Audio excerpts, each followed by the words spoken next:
Listen, there is a reason why I always will take whatever thing it is in black.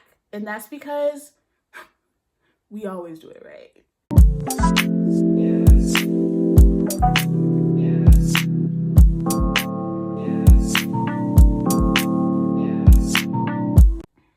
What's up, beautiful babies? Welcome back to the channel. I hope you guys are doing well.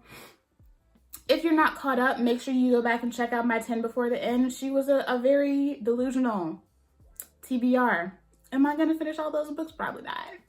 I'm looking at them right now and just probably not. But that's okay. It was a really good TBR. Today, I wanted to come through and talk to you guys about the Black Readers Appreciation event. I did make sure to remind you guys to get your free books. Black Readers Appreciation event, also known as bray, to me is the best Stuff Your Kindle event that's out there. This was created in response to a lot of these Kindle events where we do these Stuff Your Kindle events and there are no authors of color, and especially not Black authors. Like, you will maybe find one or two.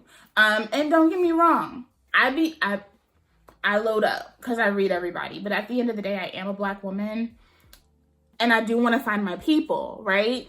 So bray hit different.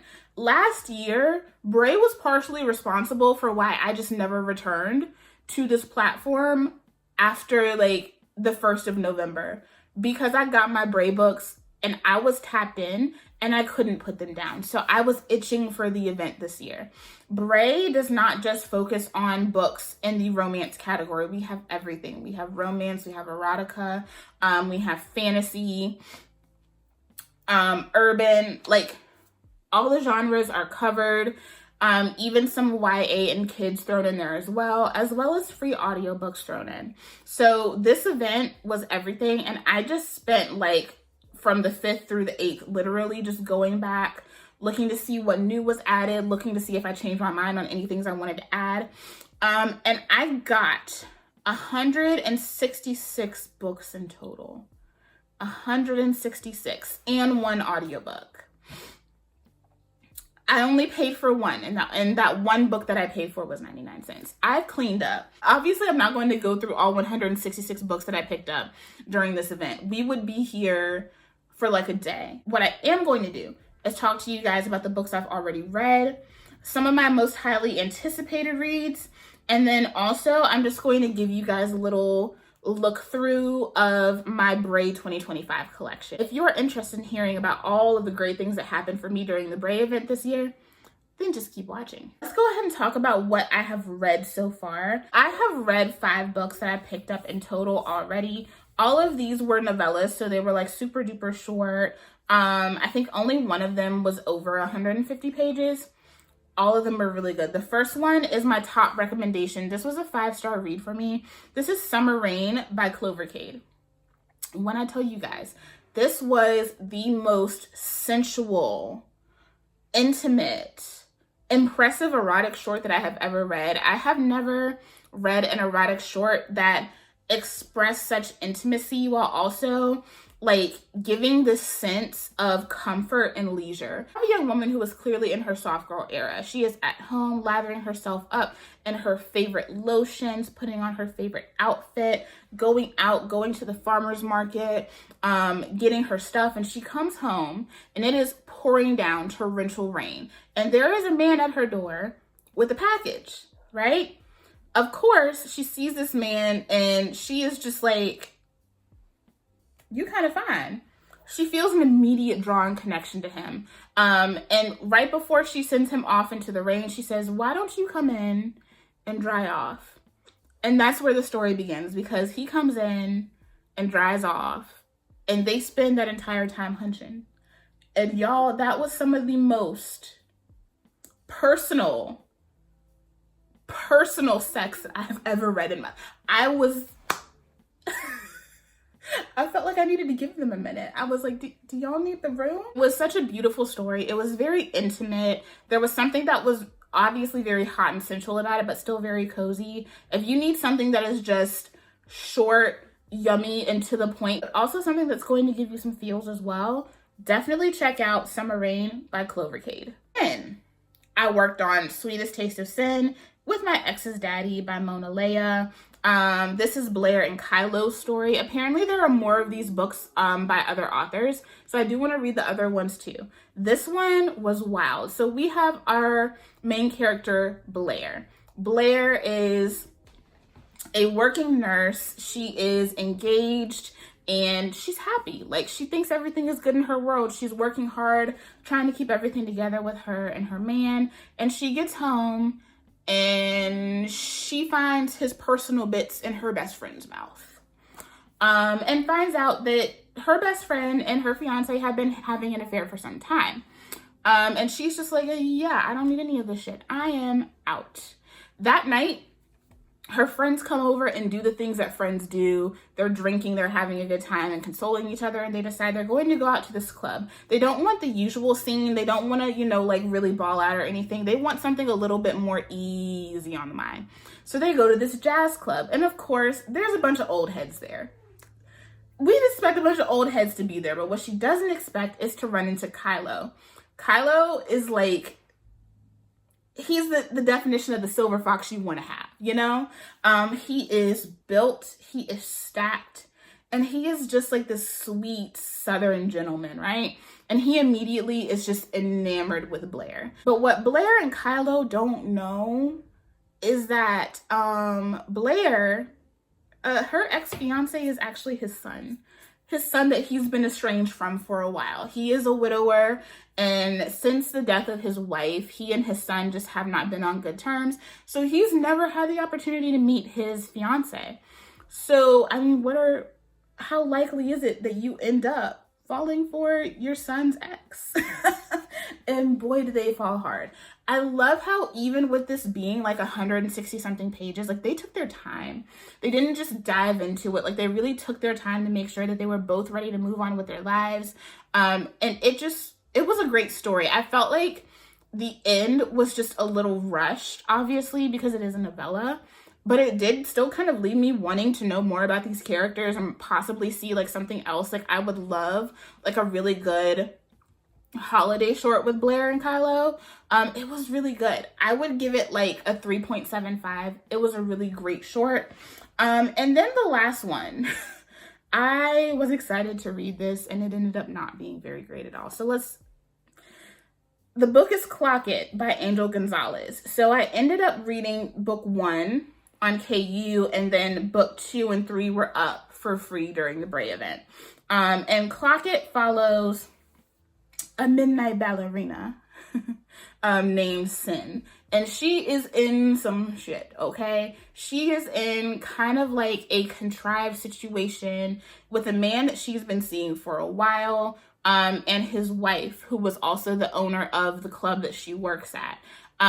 Even though she has been having an affair with him, and is now supposed to be pregnant by him, she's really running a game on him to try to get into this like really connived revenge plot against him for killing the sister of the man that she's actually with. So she has been pulling strings and has kind of just been in between these two players for a while. And she thinks that she's pulling one over on everyone, but like, is she?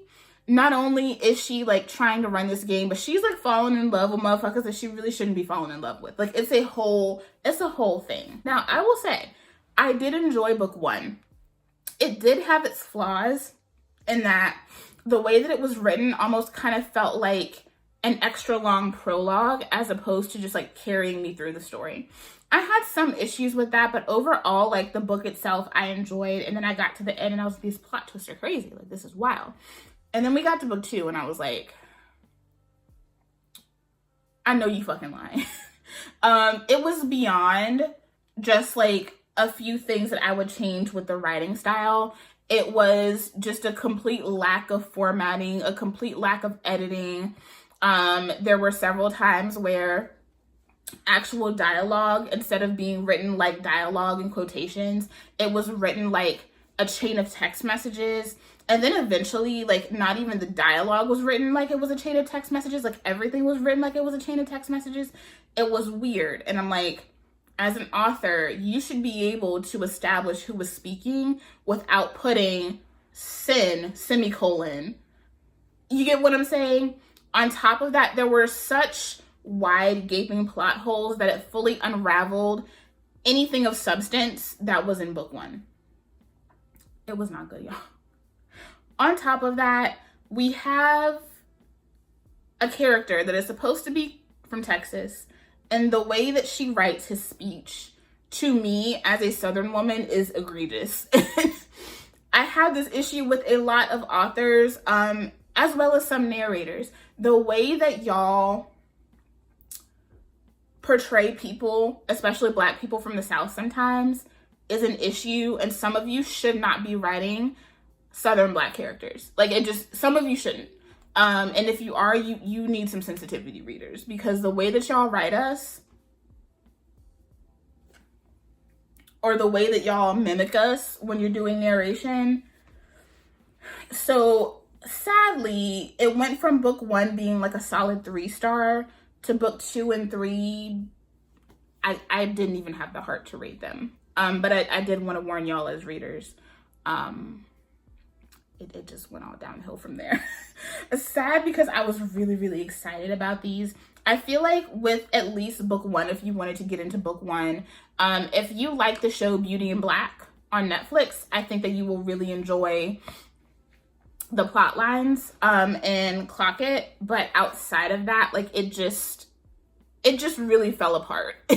Definitely, I can see this author being really, really amazing with the help of a really good editor and a couple of sensitivity readers. I think it would make a world of a difference in these stories. So, I mean, not bad. We had really, really great, awesome, good, and then why did you write this? So, range of emotions, right? Now let's talk about some of my highly anticipated reads. These are the books that when I picked them up, I was like, yes, yes, yes, 100% yes. The first one, I know everyone has kind of had this on their radar. This is DNF by Navi Dobbins, and when I saw this, I didn't realize that this was kind of supposed to be based off of another creator. So going in with that lens, like, it does kind of give me pause a little bit. But I mean, it's not like a lot of us haven't had ourselves inserted into stories before. I have an author putting me in one of her stories. But it's going to be interesting to see how this rolls out. This is in the fantasy genre. And this is supposed to be about a young woman who also has some witchy properties going on there, who was known for like her scathing reviews on book platforms. So I am really curious to see how this goes. It looked very interesting. The cover did catch me, even though I'm pretty sure it's an AI cover. We'll have a discussion about that later, but I definitely want to see what this is giving. I picked up the ebook as well as the audiobook to this. So I think I might see if my friend wants to buddy read this one. Then I saw that Kasha Thompson had 2 books in there. And it was so funny because I'm like, I was just sitting down talking to you guys about how I wanted to read more from Kasha Thompson, and then here comes Bray. So she had the first 2 books in her basketball romance series. So she had Defensive Stance and Jump Ball. They both look so cute. So I am hyped to get into those. You guys know I really like to read sports romances around this time, like in the fall and winter. It just feels more fitting. So I'm excited to get into those. I've been wanting to read more from Kasha Thompson for a while. Then we also have, listen, y'all, there's just something about the cover and the title that I just know I'm going to eat it up. There is something about Black as Hell holiday shorts that just, so I can't wait to read Snuggled Up with a Southern BBW for the holidays by E. Jenkins. Like, Snuggled Up with the Southern BBW is the book about me. But no, seriously, like, I just know it's gonna be good. I just know it's gonna be good. Last year, a lot of the holiday short reads that I picked up were phenomenal. One of my favorites was actually Kidnapped by a Snowman. So, was so good. So I'm excited to see what this is giving. This one was in the holiday category, but I'm pretty sure this is also like in the urban category. I'll have to double check. But the cover, I love those types of covers. People be hating. I love those types of covers. So I'm excited to get into that one. I feel like that may be one that I sit down and read on Thanksgiving, because it's giving Thanksgiving vibes. And then we also have Rapper's Delight by Kenya Gory Bell. So I am like fully, deeply immersed in the Blood Legacy series, but I have not gotten into her other contemporary romance series yet. And a lot of the characters that are in the Blood Legacy series are also in that series as well, because things happen around Shelby Love. So Kenya was in this round of Bray this year. I was excited to see it. And I have heard really, really great things about Rapper's Delight. The only one that I have read in her contemporary series was Good as Hell. And it was really good. It was really good. So I definitely can't wait to read that one. Y'all know Kenya Gory Bell has my heart. I love her stories. And then last up, we have Beneath His Stetson by C.M. Campbell. And I just, there were a few different cowboy romances in there, and I was like, listen, the Southern woman in me. Yeah. I love a good cowboy romance, but I feel like the cowboy romance kind of genre in general is very much just like oversaturated with white romance. And don't get me wrong, the white romance girlies be eating, do not get me wrong. But also, like, if I can find my people in the stories, I'm gonna find my people in the stories. So I got a few different cowboy romances during the Bray event, but the one that I'm the most excited for is Beneath His Stetson, because that just looks like it's going to be a time. There were so many different offerings, so many different authors that were there this year. Y'all know Jaylee Fields, love her down. She had several books in there this year. Monique Fisher was part of it again. Shelly P was part of it again. I got a lot of really great offerings from Shelly P last year. Just so many different Black authors coming together to give us so many amazing stories. And I got tons of awesome books from every single category. So now, go ahead. I want y'all to get your screenshot and thumb or whatever you using where you watching. I'm going to go ahead and show you guys my full Bray 2025 collection.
baby dolls, I hope you enjoyed that. You guys let me know, what did you get from the Bray event? What are some of the books that you are the most excited about?